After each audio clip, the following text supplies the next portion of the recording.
7 चरणों में होंगे 5 राज्यों में चुनाव। पहला चरण 10 फरवरी को होगा, दूसरा 14 फरवरी, तीसरा 20 फरवरी, चौथा चरण 23 फरवरी, पांचवा चरण 27 फरवरी, छठा चरण 3 मार्च को, 7 मार्च को आखिरी मतदान, 10 मार्च को आएंगे नतीजे। All elections of 5 states will be conducted in 7 phases, and the date of counting is 10th March 2022, that is Thursday. Punjab, Goa, Uttarakhand में 1 चरण में चुनाव होगा, यूपी में 7 चरणों में चुनाव होगा, मणिपुर में 2 चरणों में होंगे चुनाव। एबीपी न्यूज की मुहिम का असर। चुनाव आयोग ने 15 जनवरी तक रैलियों, नुक्कड़ सभाओं पर लगाई रोक। 15 जनवरी के बाद हालात की दोबारा होगी समीक्षा। Up to 15th of January, there is absolutely a moratorium of physical rally and physical road shows. चुनाव आयोग ने कहा, सुरक्षित चुनाव कराने की पूरी तैयारी, कोरोना को ध्यान में रखते हुए सारे नियमों का पालन करते हुए होंगे चुनाव। चुनाव आयोग का ऐलान, हर उम्मीदवार को कोरोना के नियमों का पालन करना होगा। नियम तोड़ने पर डिजास्टर मैनेजमेंट एक्ट के तहत कार्रवाई होगी। सोशल मीडिया पोस्ट पर भी ध्यान रखा जाएगा। 5 राज्यों की 690 विधानसभा में डाले जाएंगे वोट। चुनाव में कुल 18 करोड़ 34 लाख लोग मतदान करेंगे। 24 लाख से ज्यादा मतदाता पहली बार डालेंगे वोट। लगभग 8 करोड़ महिलाएं इस बार डालेंगे वोट। जिन उम्मीदवारों पर आपराधिक आरोप है, उन्हें टीवी चैनल और अखबार में कुल 3 बार जानकारी देनी होगी। पार्टियों को भी अपनी वेबसाइट पर इसकी जानकारी देनी होगी। Candidates with criminal antecedents are required to publish information in this regard in newspaper and through television channels on 3 occasions during the campaign period. चुनाव आयोग का बड़ा ऐलान, अब उम्मीदवार ऑनलाइन नामांकन भी भर सकेंगे। सुविधा ऐप के जरिए हो सकेगा ऑनलाइन नामांकन। 80 साल से ज्यादा उम्र के वरिष्ठ नागरिक, दिव्यांग और कोविड-19 पॉजिटिव व्यक्ति पोस्टल बैलेट से मतदान कर सकते हैं। बूथ पर दिव्यांगों के लिए विशेष सुविधा। चुनाव आयोग के ऐलान के बाद उत्तराखंड के कांग्रेस चुनाव प्रभारी हरीश रावत का बयान, बोले रैलियों पर बैन के इलेक्शन कमीशन के फैसले का स्वागत। लोग इस उम्मीद में थे कि जल्दी से जल्दी चुनाव की तिथियां घोषित हों ताकि भाजपा को उनके कुशासन के लिए दंड दिया जा सके। चुनाव तारीखों के ऐलान के बाद एसपी अध्यक्ष अखिलेश यादव का बीजेपी पर निशाना, कहा 10 मार्च को यूपी से बीजेपी का होगा सफाया। 10 मार्च के बाद उत्तर प्रदेश से भारतीय जनता पार्टी का साफ होना तय है। चुनाव आयोग के ऐलान के बाद राजनीतिक पार्टियों के बीच पोस्टर वॉर शुरू। समाजवादी पार्टी ने जारी किया पोस्टर में लिखा 10 मार्च आ रहे अखिलेश यादव, तो बीजेपी के पोस्टर में लिखा फिर से खिलेगा कमल। सीएम योगी आदित्यनाथ ने लखनऊ के Sanjay Gandhi post graduate institute में कई योजनाओं का उद्घाटन किया। हजारों बच्चे जो पहले इंसेफ्लाइटिस से मरते थे, उन बच्चों को हमारी सरकार ने नया जीवन दिया है। यूपी में चुनावों के ऐलान से पहले सीएम योगी महिला मंगल दल की खिलाड़ियों से मिले, खिलाड़ियों को बांटे खेल के सामान, कहा जो बच्चे खेलकूद में ज्यादा भाग लेते हैं उनका कोरोना काल में कुछ नहीं हुआ।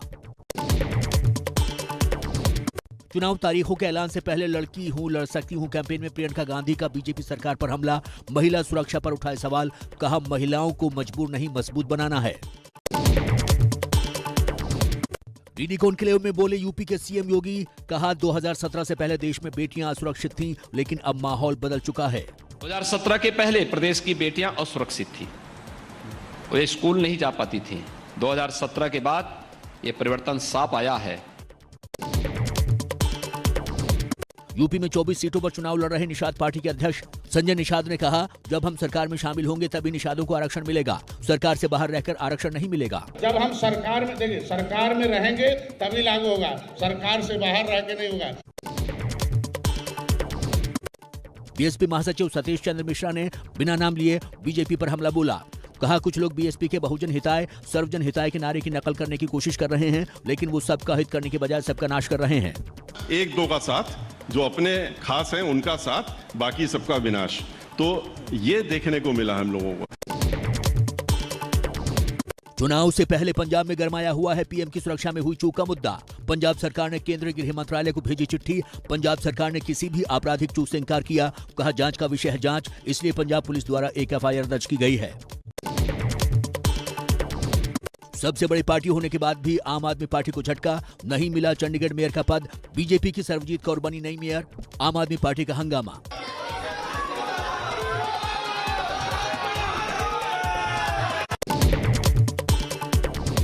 5 राज्यों में चुनावों से पहले देश में बेकाबू हुई कोरोना की रफ्तार। पिछले 24 घंटे में 1,41,986 नए मरीज सामने आए। 285 लोगों की गई जान। कल के मुकाबले आज करीब 25,000 ज्यादा केस आए हैं। कोरोना को लेकर और सख्त हुई केंद्र सरकार। सभी अंतर्राष्ट्रीय यात्रियों के लिए 7 दिन का होम क्वारंटीन अनिवार्य किया। नेपाल में बढ़े कोरोना के केस। पिछले 24 घंटे में कोरोना के 968 मामले सामने आए, जिनमें से 24 मामले ओमिक्रॉन के हैं। सरकार ने अस्पतालों एवं स्वास्थ्य कर्मियों से सतर्क रहने को कहा। बीजेपी विधायक शुभेंदु अधिकारी को बंगाल पुलिस ने झारग्राम में रोका। शुभेंदु नेताम गांव में मारे गए 9 लोगों को श्रद्धांजलि देने जा रहे थे। दिल्ली में कल रात से लगातार हो रही बारिश से ठंड बढ़ी। मौसम विभाग के मुताबिक 15 डिग्री से ऊपर न्यूनतम तापमान, लेकिन बारिश और हवाएं लोगों को कर रही हैं परेशान। मौसम विभाग के मुताबिक अगले 24 घंटे भी जारी रहेगी बारिश। दिल्ली में भारी बारिश से कई इलाकों में सड़कों पर जलभराव। अंडरपास में भरे पानी से लोगों को निकलने में हो रही है दिक्कत। भोपाल में कल 1.5 इंच से ज्यादा बारिश दर्ज। 18 साल बाद जनवरी में भोपाल में सबसे ज्यादा बारिश हुई। भोपाल समेत 14 जिलों में बारिश का येलो अलर्ट। गरज चमक के साथ बारिश की संभावना। ठंड से बचने के लिए लोग ले रहे हैं अलाव का सहारा। जम्मू कश्मीर के श्रीनगर में भी आज बर्फबारी हुई। बर्फबारी से सड़कों पर सफेद चादर बिछ गई है। साथ ही वादी में मौसम का पारा और गिरा। जम्मू कश्मीर के उधमपुर में हो रही है जबरदस्त बर्फबारी। भारी बर्फबारी के बीच जवान कर रहे हैं सरहद पर पेट्रोलिंग। सेना ने जारी किया वीडियो।